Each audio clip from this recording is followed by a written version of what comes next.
MVL Yuva Jyothi శ్రోతలకు నమస్సులు. MVL మాస్టారి రచన నిన్న స్వప్నం నేడు సత్యం ధారావాహిక 7వ భాగంలో యూనివర్సిటీ పరీక్షలు జరుగుతున్నాయి. స్టాఫ్ రూమ్లో రాజారావు చిన్న సమావేశం పెట్టాడు.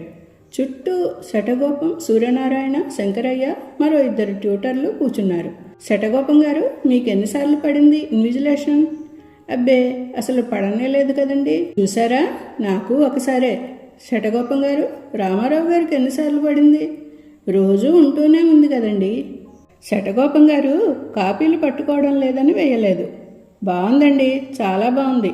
కేసులు ఉన్నా లేకపోయినా నెలకో 10 మందిని పట్టుకోవాలని పోలీసు వాళ్ళకి రూల్ ఉన్నట్లు అసలు కుర్రాళ్ళు కాపీలు కొట్టాలి కదా పట్టుకోవాలంటే. అయ్యా, ఎందుకొచ్చిన లాజిక్ ఇది? యూనివర్సిటీ ఇన్విజిలేషన్కి డబ్బులు వస్తాయి కాబట్టి మా వాళ్ళనే వేసుకుంటాం. డబ్బులు రాలని గాడిద చాకరీ ఉందిగా, కాలేజీ పరీక్షలు, వాటికి మిమ్మల్ని వేస్తాం అని స్పష్టంగా చెప్పేస్తే పోలా?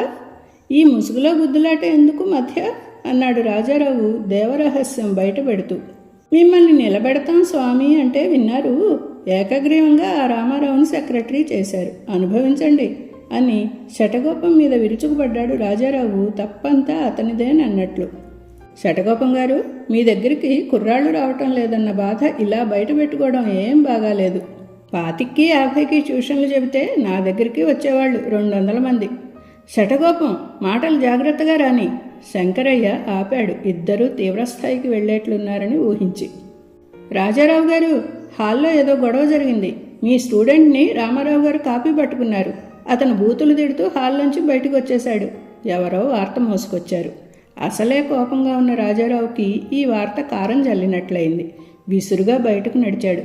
తల ఎగరేసుకుంటూ కాంపౌండ్ దాటుతున్న ప్రసాద్ కనబడేసరికి పిలిచాడు. ఏం జరిగింది? ఆడు కాపీ పట్టుకున్నాడు మాస్టారు. ఎవడ్రా వాడు? ఇంకెవరు, మీ రామారావు. పేజీ రాసేతలకే వచ్చేశాడు, కోంపంతా ముంచుకుపోయినట్టు. పేపర్ మొహాన్ని కొట్టి వచ్చేశాను. పరీక్ష రాస్తే పోయేది, ఎందుకు తొందరపడ్డావు? ఇంకా రాస్తానంటండి, సాయంత్రానికి ఆడి మక్కెలు ఎరగాలంతే. రాజారావు అతని భుజాన్ని గట్టిగా నొక్కాడు, తొందరపడొద్దన్నట్లు. ఒక్క క్షణం ఆలోచించాడు. పద, అలా వెళ్ళి మాట్లాడుకుందాం. ప్రసాద్ జేబులోంచి సిగరెట్ తీసి వెలిగించి పొగ హాయిగా వదిలాడు రాజారావు. పెద్ద సమస్య నుంచి రిలీఫ్ దొరికినట్లు. పెద్ద సమస్య నుంచి దొరికిన రిలీఫ్లోంచి రాజారావు ఏం సమస్య సృష్టించాడో తర్వాతి భాగంలో చూద్దాం.